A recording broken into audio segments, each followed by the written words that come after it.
Hey, Shalom Israel, Most High in Christ bless. Welcome to 15 Minutes with a Captain. I am Captain Zakar, and today we're going to go over seek counsel. All right, we're going to go over seek counsel. Let's start out in the book of Sirach, Ecclesiasticus chapter 32, and let's read verse 19. 19. Do nothing without advice. Let's read it again. Do nothing without advice. So the wisdom of God tells us to do nothing without advice. What does that mean? Counsel. Don't do anything without it. Read on.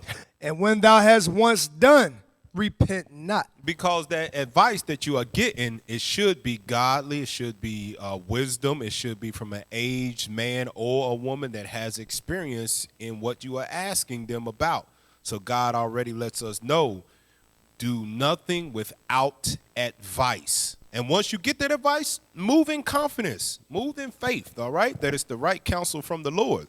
Let's go to Sirach chapter 37, and let's read verse 16. So get as much counsel as you can. Sirach 37, 16. It's the book of Sirach, chapter 37 and verse 16. Let reason go before every enterprise. See how God repeats himself. Let reason. Now he says, let reason go before every enterprise. Think upon the things before you make certain decisions, all right? Let reason go before every enterprise. Read on. And counsel before every action. Let counsel go before every action. Why? Because as we are reasoning, thinking upon things of what we should do, how we should move in our life, we can oftentimes cloud ourselves with too many thoughts, and then we'll be stuck at a standstill, not knowing which way to go. So God says, let reason go before every enterprise, but counsel within that as well. Give me that in Wisdom of Solomon, chapter 9 and verse 4. It's going to tell you why we need to let reason or counsel before every action. Read that for him. It's the book of Wisdom of Solomon, chapter 9, verse 14. For the thoughts of mortal men are miserable. We have many thoughts upon us in our minds with the everyday actions that we have, especially being in Babylon the Great, where life is fast. It's everything's about money. We're oftentimes overworked and underpaid. So it's many thoughts that are in our mind, and oftentimes they are miserable, God says. Read on. And our devices are but uncertain. For the corruptible body presseth down the soul. That's what happens, the corruptible body, whether you can have an ache in your knees and your ankles and your back, whatever it may be, those things affect your thoughts. Those affect your mood. A lot of times a lot of people can attest to this, that you may be feeling a certain way. Why? Because your body is pressing down upon your soul. You feel a certain way, which causes your thoughts to be a certain way as well. Verse 15. For the corruptible body presseth down the soul, and the earthly tabernacle weigheth down the mind, that museth upon many things. God says we muse upon many things. Our mind is racing at all times. With all the influx of media that we have, we are bombarded with advertisements, the things we see out here in the world. Our mind muses upon those many things because it helps make sense of what we should do, what we should avoid. It's mapping out road maps as we are going, traveling throughout the day. Our mind muses upon many things. Read verse 16. Now watch this. Read. And hardly do we guess aright. With all of those thoughts going on in our mind, God says, hardly do we guess aright. Definitely we need to seek counsel because of all the things that are going on in our life. Hardly do we make the right decision when the right decision needs to be made. Read that again. And hardly do we guess aright at things that are upon earth. Read. And with labor do we find the things that are before us. But the things that are in heaven, who has searched out? Let's go to 37 and 14 now. Sirach 37, and let's read verse 14 about we dealing with that mind again and why we need to seek counsel. Let's read that. It's the book of Sirach, chapter 37, verse 14.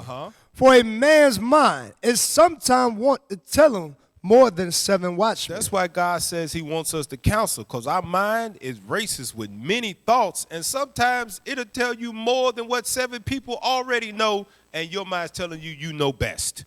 No, God says you need to counsel because your mind can race and tell you more than 7 other people that have experience already. Read on. For a man's mind is sometimes want to tell him more than 7 watchmen that sit above in a high tower. You need to counsel because your mind will tell you that you know more than people that already walked that path before you. The ones that can really help you, you need to counsel so your thoughts don't go astray and lead you down the wrong path when they've already seen it. They know what's waiting if you take that path right there that you think is best for yourself. They already know. Counsel before every enterprise so you are able to humble yourself to those 7 watchmen that can see a different perspective of what you may know yourself and can give you advice on the situation. Let's go to Sirach chapter 32 and let's read verse 18. It's the book of Sirach, chapter 32 and verse 18. A man of counsel will be considerate. You'll consider those. You'll consider what's being said to you. Doesn't mean you have to, every time somebody counsels with you, have to do exactly and everything they say. No, but a man of counsel will be considerate of those things because he knows that this is what God tells me to do. Seek counsel. Let reason go before every enterprise. Read on. But a strange and proud man is not daunted with fear. Even when of himself he have done without counsel. So a man without wisdom, he ain't daunted with no fear. He doesn't care to seek counsel because he doesn't care what actually happens. Whatever happens, happens. No, we can't live by those standards when we are walking in the wisdom and the spirit of God. We can't do those things. We have to obey God. We have to be considerate and counsel. Let's go to Proverbs chapter 1 and let's read verse 5. It's the book of Proverbs, chapter 1 and verse 5. A wise man will hear and will increase learning, and a man of understanding shall attain unto wise counsel. Let's read that again for the people. A wise man will hear and will increase learning. Because that's what happens in counsel. You increase your learning because there's some things that you might not have known. There's some avenues that you might not have thought of to use in this situation. But those people, those 7 watchmen that can see further or have a different or better idea than you, saw it and gave you those things. A wise man will seek to those to increase his learning. Read on.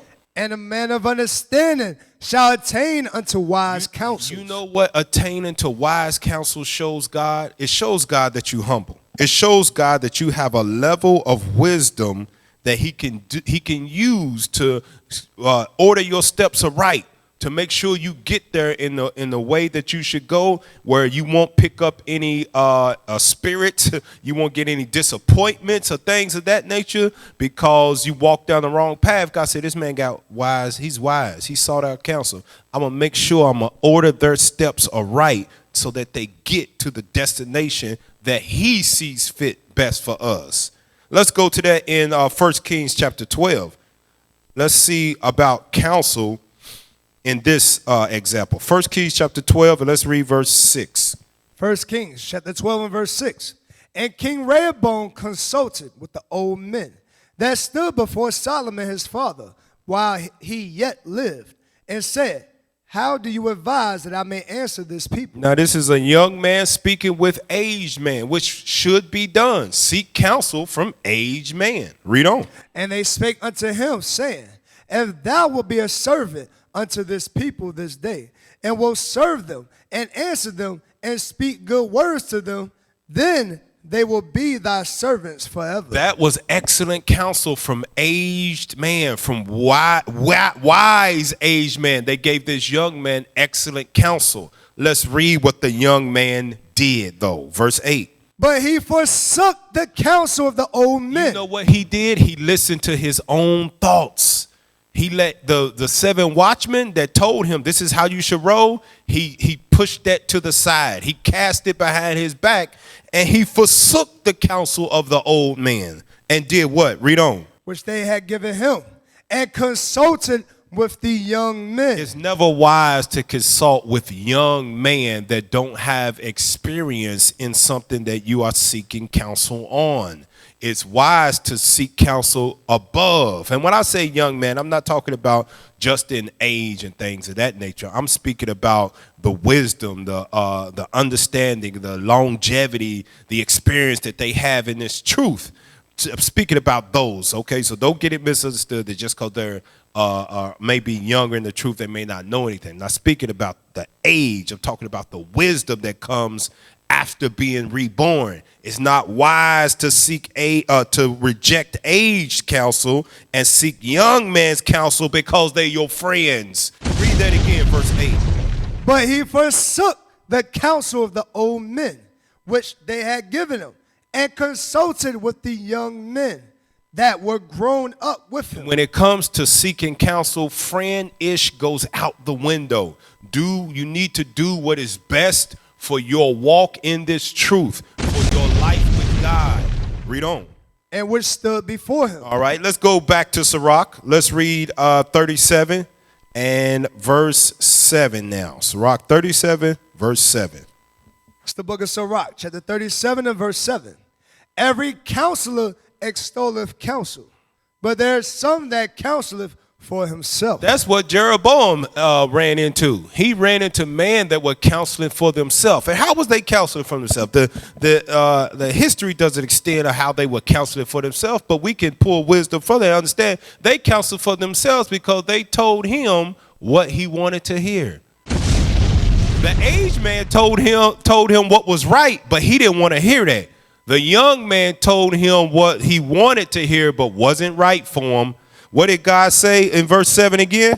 Every counselor extolleth counsel, but there is some that counseleth for himself. You have to beware when you're counseling if this person is actually counseling for themselves, whether it's just to set you up or whether it's just to tell you what you hear so they can remain friends with you. Read on. Beware of a counselor, And know before what need he hath, for he will counsel for himself, lest he cast the lot upon thee. Read on. And say unto thee, thy way is good. And afterward he stand on the other side to see what shall befall thee. So beware of who you counsel with, because every counselor doesn't have your best interest. They may want to see you fall. They may just want to be in your good graces and tell you whatever you want to hear. Now, you have enough wisdom to know if someone is you counseling with told you just what you wanted to hear, or if it was the right counsel. Now, you have to make the decision if you want to listen to something that somebody told you just because you know you wanted to hear it, or if they had your best interest at heart and told you what was the right counsel. That's on you. You have to decide that. Read on in verse 10 now. Verse 10. Consult not with one that suspecteth thee, and hide thy counsel from such as envy thee. Now that takes a level of wisdom to know who has envy for thee and one that's suspective of thee. You have to have wisdom, and it only comes from keeping the commandments of God. A fool will counsel with whoever. Tell everybody his business, and then the next thing you know, everybody knows what's going on with you, and they treat you a different way. You have to have a level of wisdom to know who to consult with. Verse 11 now. Neither consult with a woman touching her of whom she is jealous. Now he's going to give us examples of who to counsel with and who not to. Read on. Neither with a coward in matters of war, nor with a merchant concerning exchange. Read on. Nor with a buyer selling, nor with an envious man of thankfulness, nor with the unmerciful man touching kindness, nor with the slothful for any work, nor with the hireling for a year of finishing work, nor with the idle servant of much business.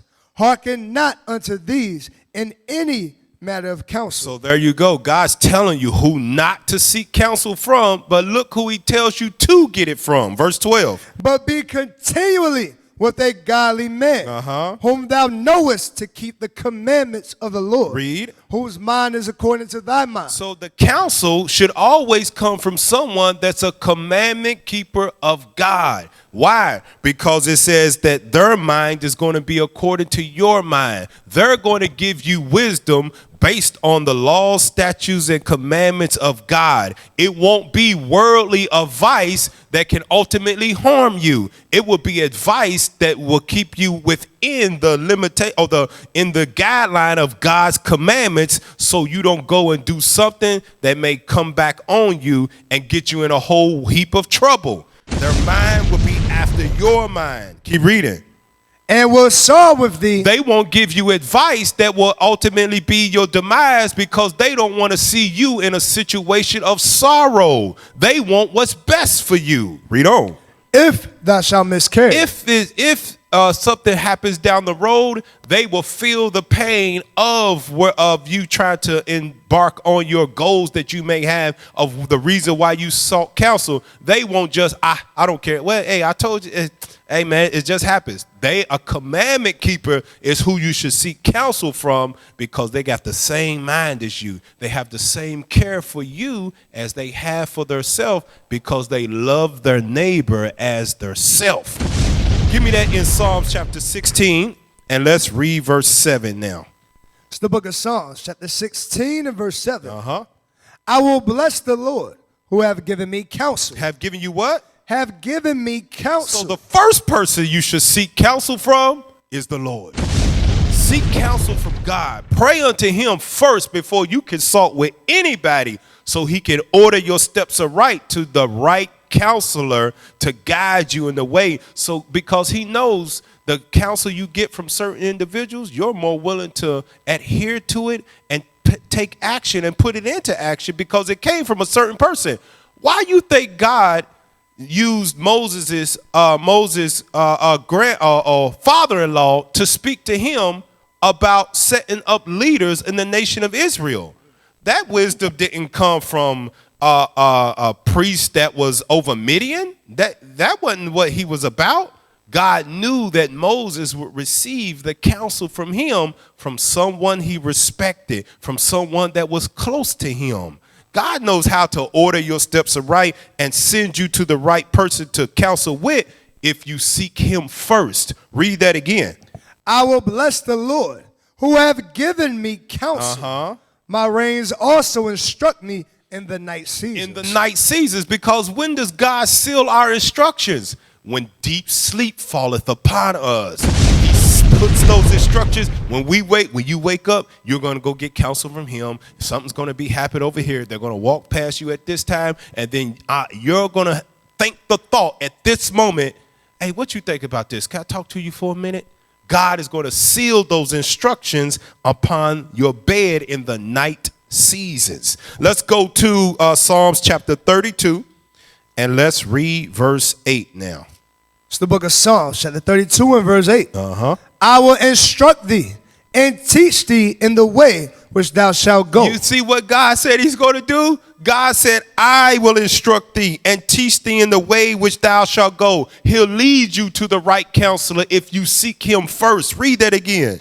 I will instruct thee and teach thee in the way which thou shalt go. I will guide thee with mine eye. God, when you seek counsel, God said, I will guide thee with mine eye. That means he's watching over you when you seek counsel. All right. So that's been my time here on 15 Minutes with a Captain. I'm Captain Zakar. With that, I say shalom. What is the nation?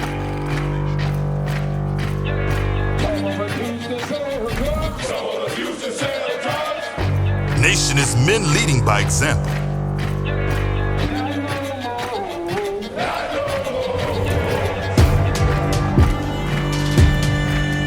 Nation is family.